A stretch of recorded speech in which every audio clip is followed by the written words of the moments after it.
Netflix drops this movie.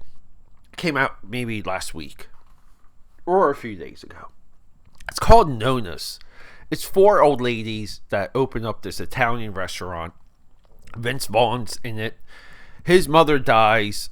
He's so grieved, but he's so inspired. He uses all of his money to open up this restaurant. And then, the wackiness ensues. This is a dramatic movie. This is a sad movie. If you ever lost a loved one, lost someone that you, just made life better. When that person goes and passes on, this is the movie for you. This is it's a targeted, low-hanging fruit movie. We know everything that's coming. We know everything that's about to unfold in this movie. If you watch enough movies, if you are a film buff, this movie has no surprises. This movie uses tropes. Uses everything in such an expert way. It's a must-watch. You have to see this movie. This movie is nothing but fun. It's nothing but life lessons. So let's go. Quiet on the set. Camera speed. Sound production, take 1. Action!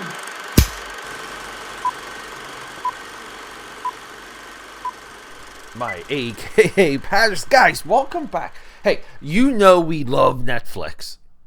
Netflix is maybe the greatest film studio of all time.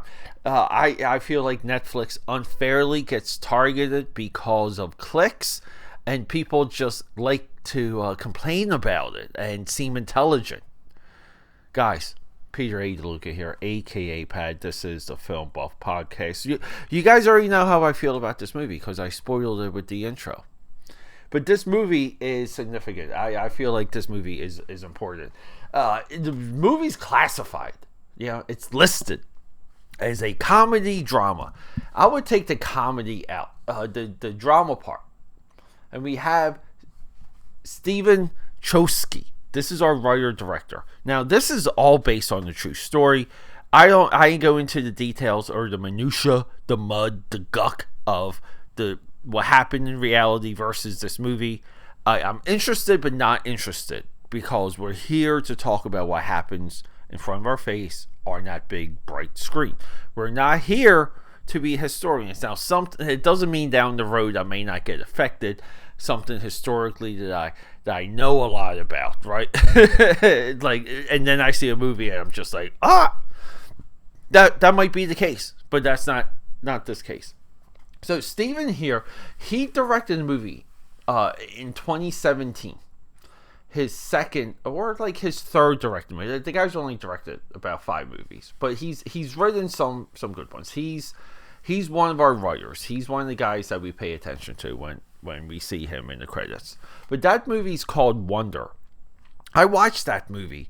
Never brought it to you guys. Thoroughly enjoyed it. And Wonder is a kid that basically has a birth defect. And he just looks ugly. And it's the movie where he gets accepted. But it's a long and winding road to that. And it's a movie that deals with the cruelty of kids and how we have to be the better person. Again, low-hanging fruit life lessons, but eloquently displayed and properly displayed. Meaning, yes, Wonder is a movie that uses tropes, but if we all know tropes, then the tropes can be used to educate us along the way so we can follow the story. Again, I'll say it.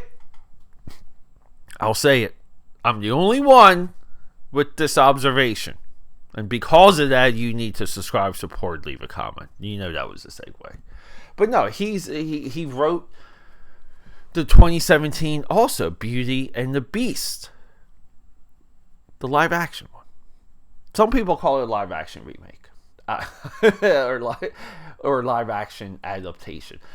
I don't know what we call some of the Disney live action cartoonies, but I like Beauty and the Beast. I think the added scenes, I think the way that they explain to some of the characters, I think the extra 30 minutes adds a lot to the father's arc in Beauty and the Beast. The guy's a good storyteller. Now, here's the wild thing. There's a second movie that he wrote and directed that I watched that I, on this one, refuse to bring to you guys. And that's because it has Ezra Miller on it. The Perks of Being a Wallflower. Also based on his novel, too, by the way. Isn't that cool? Yeah, we kind of haven't seen that much since Cameron Crowe and Fast Times at Ridgemount High. But you guys know how I feel about Ezra Miller. I have yet to do anything with the Flash movie. Probably never will at this point. I was planning on dropping some Ezra Miller goodness around the release of the Flash movie some time ago. Backed away from it. Dear Evan Hansen, 2021. I don't know what this movie is. He directed that. He did not write Nonnas. I am sorry. Who wrote Nonnas? Liz Massey. So we have a different writer for Nonnas. But Nonnas is... It's essentially Joe. The movie opens with this flashback. It has a couple different flashbacks. But Italian neighborhood, cooking family, Sunday feast family. A little bit of what my household was like growing up. But he's connected to the food. But life happens and he works someplace else. And his mother dies and he tries to recreate the recipes. And he stumbles and fails along the way and has to learn about the restaurant business, but just kind of like keeps going. They're at the moment in the movie where the restaurant must shut down because no one's showing up. And here we go. You guys know everything that happens.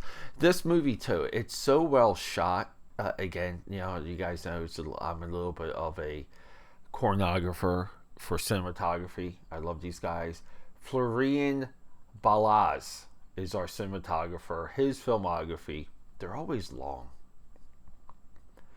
The Book Thief, he's done the Divergent movies, which have been on my list for such a long time. He's done The Captain, Marry Me. So he's got a lot of foreign movies underneath his belt. Devil Wears Prada, Red, also been on my list for quite some time. He's done 2 movies this year already. The Life List, which is also a Netflix movie. We like that movie a lot. And Nonnas. So great. So his entire filmography for 2025 we have done here on the Film Buff podcast. But this movie just looks great. And it looks great because we're in a lot of tight spaces with the restaurant.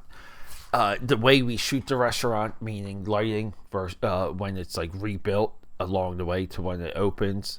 The lighting when it's open fits perfectly. It feels like you're there. So great job. This movie, great performances. To me, Lorena Baca, who we know, she's been in a lot of movies. She plays Roberta. She is the standout performance. We have a good performance from Susan Sarandon. Stanley Tucci, spoiler alert, shows up. Maybe towards the end, maybe not. Joe Manganiello, I can never say his last name. AKA the guy that should have been Deathstroke in the DC Extended Universe. Really good stuff. I mean, we have a movie intended to warm your heart. Make sure to appreciate your family. Make sure to appreciate anyone that you may still have with you. I like this movie a lot. I like the concept. I think for a live action adaptation, if you want to call it that, or based on the true story, I think it's a great source material. Smart filmmaking here, guys. Really, all the way around. But Vince Vaughn's great. And, people might say, oh, it's Vince Vaughn being Vince Vaughn. Like, not really, because what's that prison movie he's in? Riot on Cell Block, like 98 or whatever. Like, he's Vince Vaughn in that too, just with he's more stoic, less words. But it's a different character, and it feels like a different character. Vince Vaughn in Wedding Crashers, a lot like the Vince Vaughn here, but not really. If Wedding Crashers feels like a different Vince Vaughn, this is what actors do. He does a great job at it.